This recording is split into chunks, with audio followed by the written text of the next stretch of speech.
feel like Calgary's on one hell of a fucking heater, man. Yeah, and then they added to Foley. Yeah, who scored last night, right? Yeah. So I like if you're going over on a team total, I like going over on the Avalanche tonight, actually. Leonard's out. You're getting good odds to go over 3.5. I think it's like plus 115 or something. Okay. That's what I'm doing tonight. Flames over 3.5 goals is 105. That's not terrible. That's actually not bad. They were minus 130 to do that last night, but they were playing Columbus last night. Correct. Ducks, though, haven't given up a ton in this little stretch here, although they haven't. Yeah, that's what I'm saying. I'm probably going to fade the Flames tonight, or just not play them. But I won't be so shocked if they just keep rolling.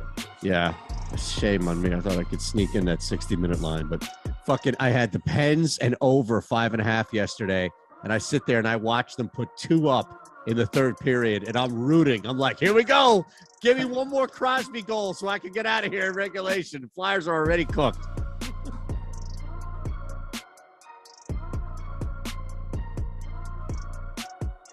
Welcome in. It is the Jock Market NBA Strategy Show. Along with Geoff, I'm Eytan. Mike Awesemo is producing. And look, the three of us are here to provide you with all of the insight, the visuals that you need to succeed at Jock Market, where DFS has been turned into the stock market. You know the shows already. If you're new to Jock Market, don't worry. We have a promo code for you, Awesemo, AWESEMO, and we'll match your first deposit up to $50. You can download the app, get started right away.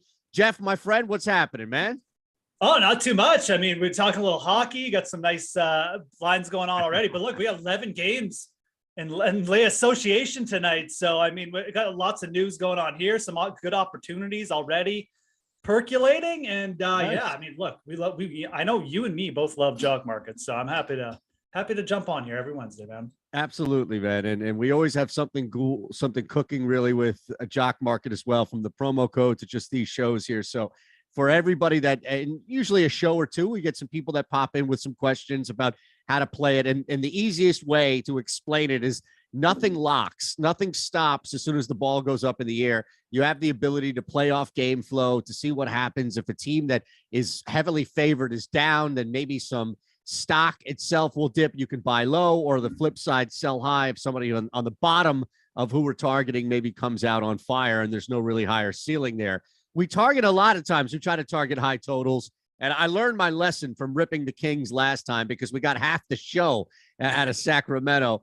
But they're not alone. There are a couple of high totals here on the board where we really have more than half of these games are over 221.5 in that, mid 220 range. That Kings Bulls game is 232.5. Rockets Suns a little north of that at 234. So we have a couple of games at the very least to look at. And then we also have some people in games, like we know about Anthony Simons, right? When now maybe Buddy Hield. There are guys who are just have that green light to launch. Where would you like to begin, my friend? With all of the games in front of us, a couple of super high totals, was there one player that maybe jumped out on our free projections that you thought, and then we can look at that game itself?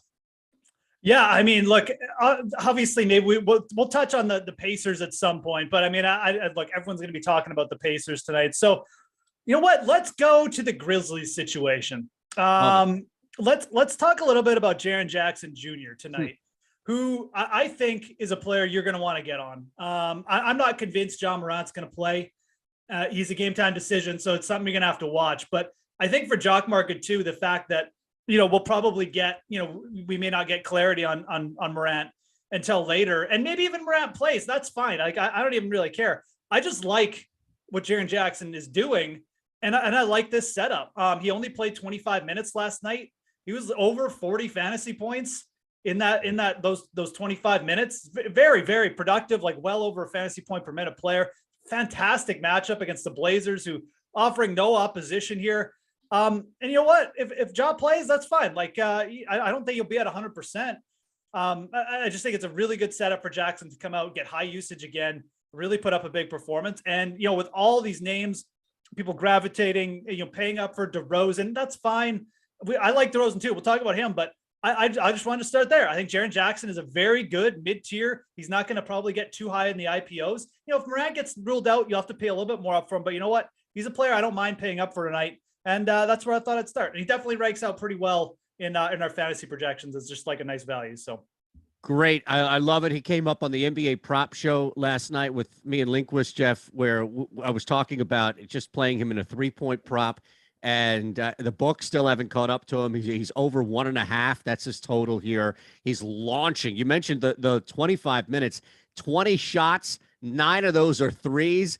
And from a betting to a DFS standpoint, I feel like the world, or maybe the majority, I shouldn't say everybody, but the majority of people just, I don't know if they haven't caught up to him, or if they're just waiting for some proverbial other foot to drop where there just isn't enough. But I look at him like a gold mine because of the possibilities of such a high shot volume in low minutes. And you mentioned the 3-pointer. Portland, second last in 3-pointers allowed, second last in opposing 3-point percentage. So definitely look at those props too.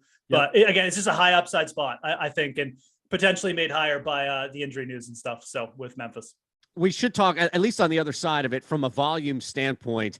Anthony Simons is in this range, right? And he's popped up a couple of times when we do the show, Geoff, just because there's nobody else. And even if there are people on the Blazers who will be taking threes, nobody's getting in his way. So is there enough volume there? at the very least to compensate for maybe not being a top player tonight, but hovering around a top 3 or even top 5 player. Yeah, I mean, look, if you've watched our show the last couple of weeks, Anthony Simons, a friend of this show. We love Simons. Yes. We love talking about his 3-point potential. And you know what? The last time we brought him up, it actually worked out pretty well. You just when you get usage like this and you get minutes locked in, I mean, he's a player you've got to kind of just keep riding. I don't really see any reason why this would discontinue. Now, again, this is like a good opportunity to talk about Jock Market because you mentioned Buddy Hield too before. I think with these shooters, it's fine to get on these guys in game. It's fine to just say, okay, oh, he missed his first shot. The IPO has gone down a little bit. Now that's when I'm going to get on. Even if you just get a little price break on these guys, man, like it helps your ROI on Jock Market so much. Let's say you get him like $1 cheaper than what the IPO, the pregame IPO went off, and he still has a bad night. Well, you're still coming out of it with a smaller loss than the people who bought on into him in the pregame IPO. So make sure you're always thinking about that. But look, I mean, Anthony Simons, 35 plus minutes a game. He's going to be chucking threes. And look, I mean, the Blazers may be down a little bit here as well. I know the point spread doesn't look too appealing, but with no Morant, that could definitely swing things a little bit and make this a closer game. So no, yeah. I think you stay on Anthony Simons, but you try and make a good decision. I mean, just looking at his Jock Market returns, when he's gone off pre-IPO, kind of in like the $9, even $7 range, it's not really been that good. But when he's going off for like $6 or just under $7, like when he has bad games, the losses aren't bad. And there's way more, of those returns. So I think he can get on him tonight.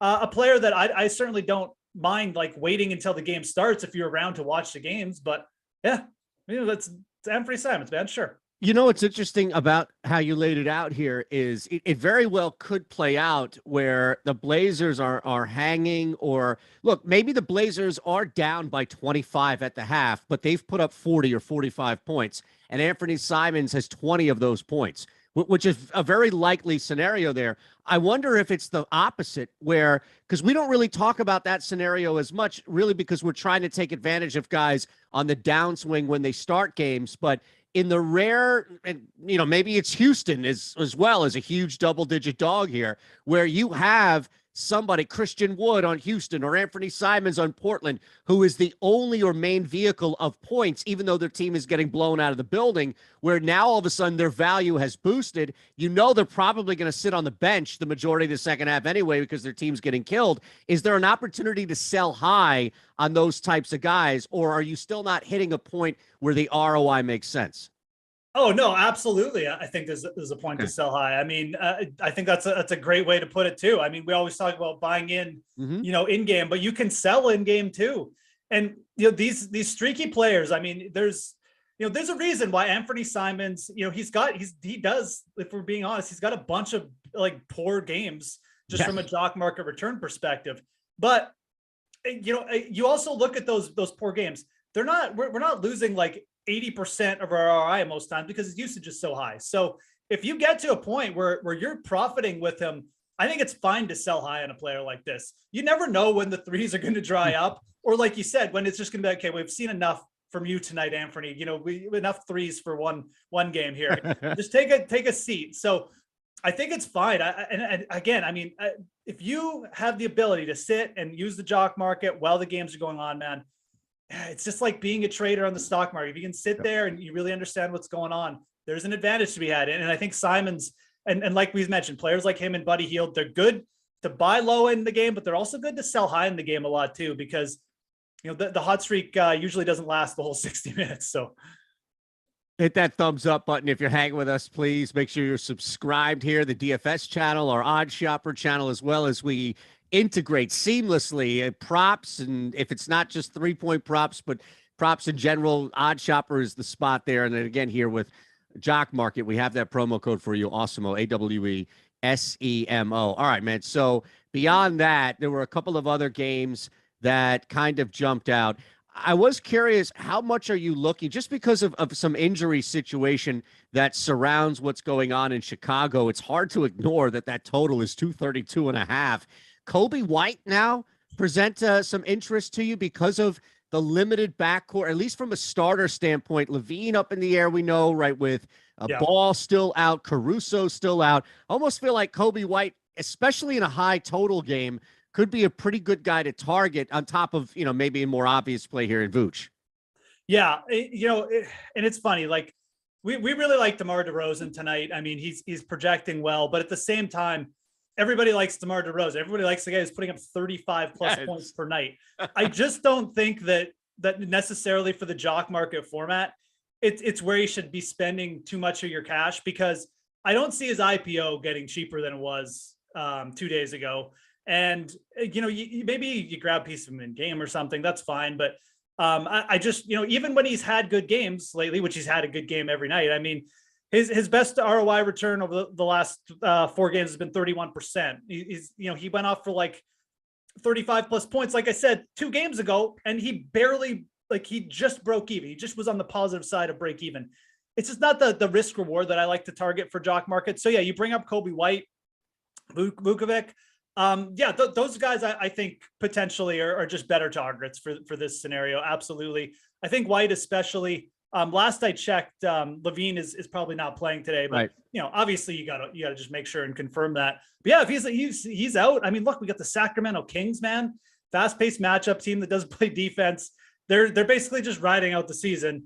I like it. I mean, I like him and Vuk tonight. Like I said, for this format, for Jock Market, traditional DFS, sure, you could pay up for a guy like DeRozan to anchor your lineup. There's no problem with that. Like I said, he's projecting well, right, on Awesemo, but I think Vukovic here is like the better pay up target because he just won't cost as much, and I think his upside for DFS is very similar. So.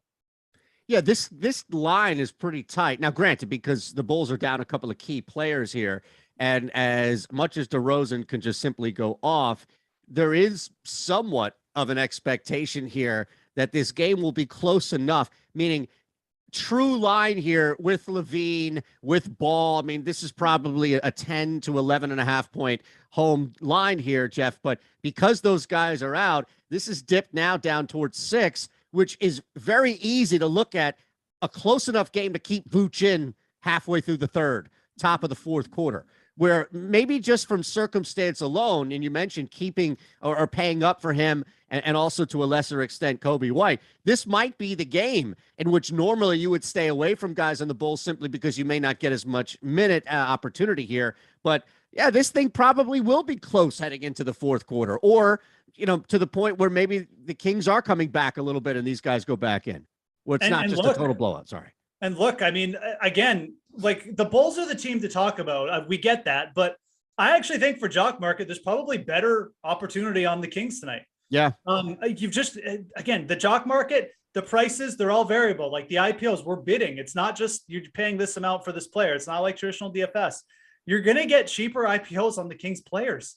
If you think this game is going to be close, De'Aaron Fox, Harrison Barnes, maybe Sabonis I could see getting up there a little bit, but it's really, again, this all comes down to the price you're paying on Jock Market. And I think this game will be close. I don't think the Bulls are necessarily like a team that you can count on to just blow out even weaker opponents. So Fox, the guy I really like, he's coming off a couple slow games, but much like when you're playing a golfer in PGA DFS and he's coming off a couple missed cuts, it just means no one else is playing him. So I think De'Aaron Fox is actually probably, if we're being honest, my favorite target from this game. I like the upside on the Bulls players. I do, but you're going to be paying for him, man. Everyone's on Chicago tonight. We're the first guys we're talking about.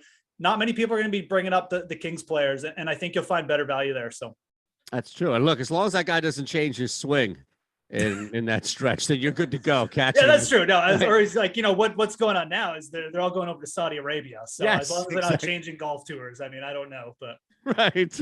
But to our knowledge, De'Aaron Fox hasn't changed his shot. He hasn't changed. He's still with the NBA. That's right. Yes, and he's still stroking it the same, by all means. So a couple of other look. We've got some big name games out here, not necessarily as high of some totals, but there are some other ones like that Rockets Suns, and I was a little surprised because I get how fast the Rockets play, and I understand the pacing is always appealing, especially from a DFS standpoint. But I don't know. Maybe part of me thought at some point the talent gap is so wide, but also there's human nature, right? We've all watched sports long enough to know that these guys are human beings. And when you're 47-10, you're taking on a 15-team win, it's hard to get up in the middle of February for this team. So maybe there is some opportunity to sneak some early options with the Rockets.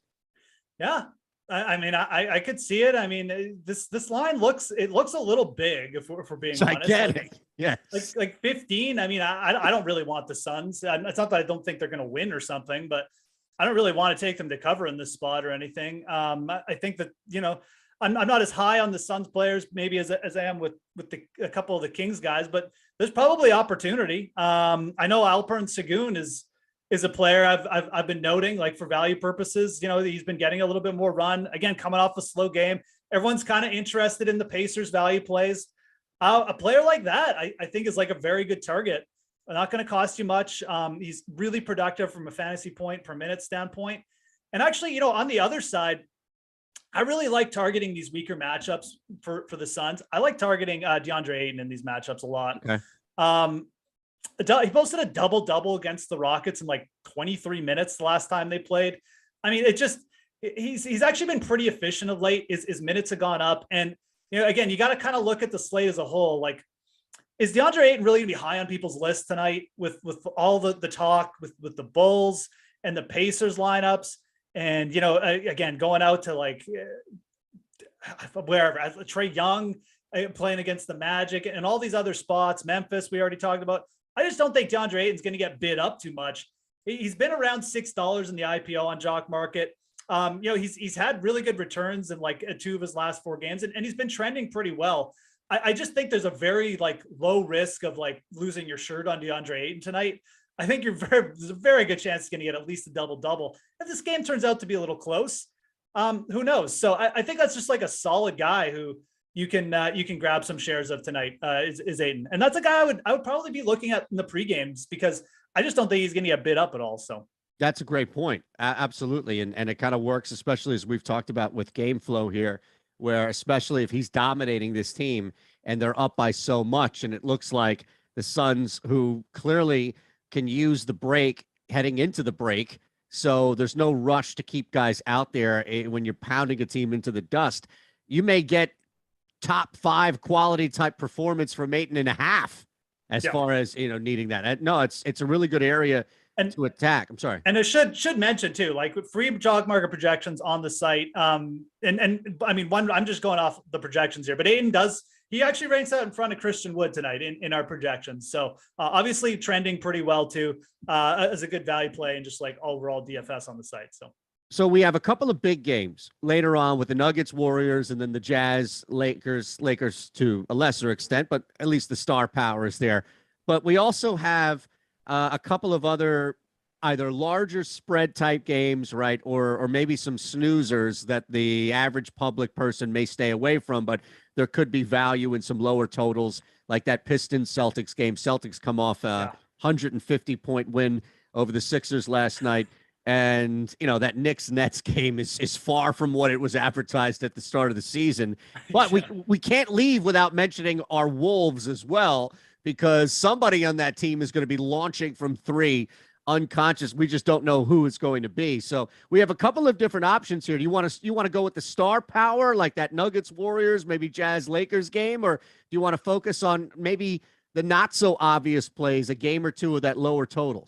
Oh, I mean, I'm all for the scrub games. I mean, and the thing with the Lakers too is it's hard to talk about the Lakers. Like, I mean, just because it's LeBron, everyone's game time decisions. So yeah, I mean, like it's a good matchup for the Utah players, obviously, but it's really hard to really just pin down players on LA right now. I think that those other 2 games probably going to offer a little bit better opportunity too. I don't mind going back to the Celtics here, to be honest. Like, I think Jaylen Brown's a really good target.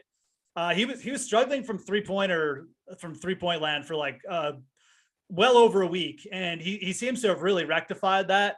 7 of 13 now from 3-point land over his last 2 games. Detroit right up there with like the Blazers. They're just terrible. I think they're actually last in opposing 3-point percentage. So Jaylen Brown's just a really solid fantasy guy, and you mentioned it. I mean, you've got to look at the entire slate. Like, don't just limit yourselves to like the big point totals, because especially on Jock Market, that's what everybody is going to gravitate towards. So, you know, we're all just looking for value. We're looking to get the cheapest shares of guys we like. And I think there's a lot to like about Jaylen Brown in the spot. And I don't necessarily see his IPO going crazy or anything like that. So maybe you wait and again, like I say all the time, maybe the Pistons come out hot. And if they do, you can jump on Jaylen Brown that way. But I don't even, you know, he's a player I'd check out pregame as well. He's been shooting the ball a lot better. If that continues against the Pistons, he's probably going to pay off tonight. You know, the one guy that I'm not sure what to make of, and to be fair, he's only played 3 games, and one of them was just a humiliation last night, but he still played the same amount of minutes. And maybe that's what jumps out at me is Derek White, because we know his ability to heat up in a small amount of time. He has not really knocked down at a consistent or really any type of rate from 3, but he's getting those looks. Again, last night more the outlier than the other 2 games, but still hovering around that 28 to 30-minute range. And he's just so cheap because he's not starting on that team. But I wonder, Geoff, if Derek White could straddle that line, especially tonight, second leg of it's all circumstance, right? Second leg of a back-to-back. He's going to play backup minutes, but also straddle some starter minutes and maybe play into some blowout territory as well, as he kind of was last night before he got pulled. Just at the start of it, though. Yeah, it's a great point. He's looked good on the Celtics too. He just, like you said, he just hasn't gone nuts. Like he's been a little bit cold from 3-point land. I think he's made like 2 of his last 13, but Derek White's a pretty good 3-point shooter. Right. And like again, I'll go back to these projections on Awesemo. Again, they're free. If the Jock Market, check him out. He's up there, man. Like he projects well. Like we mentioned Jaren Jackson, he's actually like right up there with Jackson. So I guess we like Jaren Jackson, we should like Derek White, but this is a player who I doubt many people are going to be thinking about. Yeah. Probably very easy to grab it in game. Like you said, I mean, coming off the bench as well. So yeah, I think that with his minutes just being, not huge and then being on a back-to-back too, this is probably a spot where maybe you see Derek White push into the 30-minute range and maybe play him to a blowout and just say, okay, take some shots, pal. Heat up a little bit and do your thing. So, I mean, look, someone's going to score for Boston. Absolutely. Right. I mean, I get that they're huge favorites and stuff, but they have a big implied team total. Someone's putting points up for them tonight. That's why I brought up Jaylen Brown. And I think Derek White fits right into that same vein. Yeah. And I'm just looking kind of where he is as Mike had that list up as far as where White was around certain guys. And that fits the bill for a couple of those guys that are around him. And look, I've just been burned to the ground, disintegrated into dust by riding Seth Curry 3 props. But there is just like, who's left, right? I know Kyrie's now, at least you have that up in the air somewhat. Patty Mills has just not been that guy with the volume anymore. So I love Fournier on one side, because I know that even if he takes, if he shoots 20% from 3, he's going to jack 10 to 12 up there, and he can at least get you a decent night even when he struggles. So Fournier would be a guy, maybe not the obvious Randall to target, or even Walker, who's been kind of a crowd favorite as he's been playing better. But I don't know, anybody on the Nets that fits that similar bill where it's just, hey, man, somebody's going to score on this team, even if they only put up 80. Yeah. Probably not, huh? The Nets are one of those teams tonight where I don't want to say I just wrote them off, but like you said, it's just kind of been a headache. Yeah. And I just I'm kind of just sick of trying to guess what's going to go on with this team. We have Drummond ranked highly, as you may have just seen. But we're talking about guys who could potentially get hot and really carry the scoring load for them right now.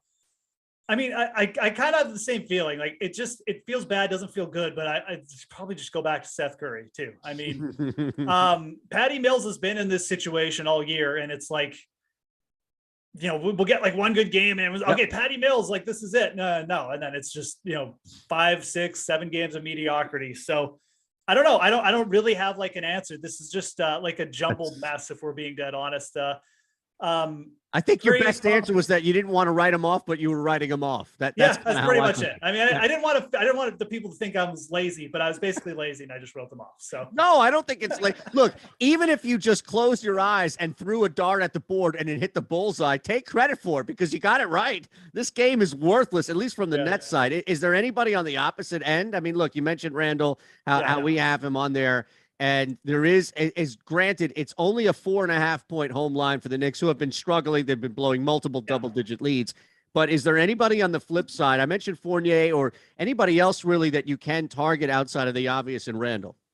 So, I mean, I actually like the Fournier call, just because he's going to be out there. I mean, again, like basketball, it's opportunity, it's usage.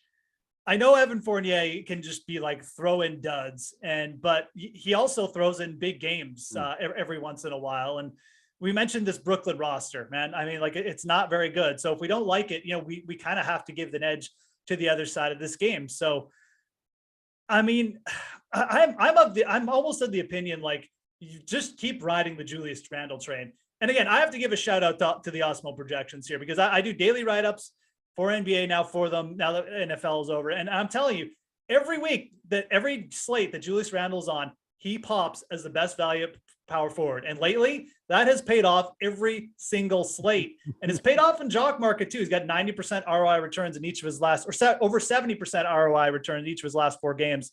I know it's getting up there. This isn't like a surprise to anyone anymore, but I'm not sure if this is good. This is the game to get off Julius Randle. Yeah. Like I think he's actually one of my favorite just pay up targets tonight. Because I feel like people with the name value too, they're like, well, do I really want to pay this much for Julius Randle? No, I'll go down to someone who just like is better, but this is a fantastic matchup and he's just playing really, really well. So we have him ranked high. I think he's second again tonight. So again, maybe not second, but he's up there. So again, a player I would just say, you get a piece of him. I think you'll probably find at the end of the night, you're cashing some chips in again. All right. As we wind down here, final minute or so, I did want to get your thoughts on that Wolves Raptors game. Some interesting angles maybe on this, and especially found at least the 3-point shot or the volume there. So we've got Cat, who's a spend up option on one hand, some other options, as we know, the obvious one. Books are asking you to lay like 150 to 160 to go over 3.5 threes for Gary Trent Jr. So a pretty big night expected from him behind the arc. Last kind of final thoughts on this game from you, Geoff, please. Yeah, I mean, look, we have big injury news to watch. Anthony Edwards. I think Anthony Edwards, ankle sprain. Like we're talking about an ankle. I'd be shocked if he suited up. We mentioned guys at the top, and we didn't really talk about them, but again, I'm not super high on DeRozan. I'm not waiting on LeBron and James news. I don't care. I don't mind Trae Young, but if Anthony Edwards sits, like Karl Anthony Towns' usage without Anthony Edwards, it's big. And that is a player we have ranked in the top 5 on the site projections. That's where I would go probably. D'Angelo Russell's fine too, but I don't mind paying up for Karl Anthony Towns tonight. I think it's actually a pretty good spot. And on the other side, I mean Gary Trent Jr. He could be like the kind of real chalk if Van Vliet sits, but I think you could actually go deeper down like the Toronto roster, like maybe give Boucher a shot tonight. If Van Vliet sits or someone like that. I think there's a little bit more opportunity there on that Toronto roster. I know they play their starters a ton, but again, that's also like if Van Vliet's gone, it's like 40 minutes up for grabs. So I think looking a little bit further down the Toronto roster, maybe with even like a Scotty Barnes is where you want to go tonight. At the Fantasy Grind, Geoff on Twitter, at Shander Show, Mike Awesemo producing. Thanks to everybody out there hanging with us. Hit that thumbs up button, please, if you haven't. And then there's the promo code. So you're all ready to go. Busy slate tonight, but you're prepared. Thanks to Geoff for Jock Market. Download the app, sign up. Awesemo will match your first deposit up to $50. And I already have it down here. I'm going over the Abs team total tonight, right? That's right. We're doing it, man. All right, brother. Thanks again. We'll see you next week.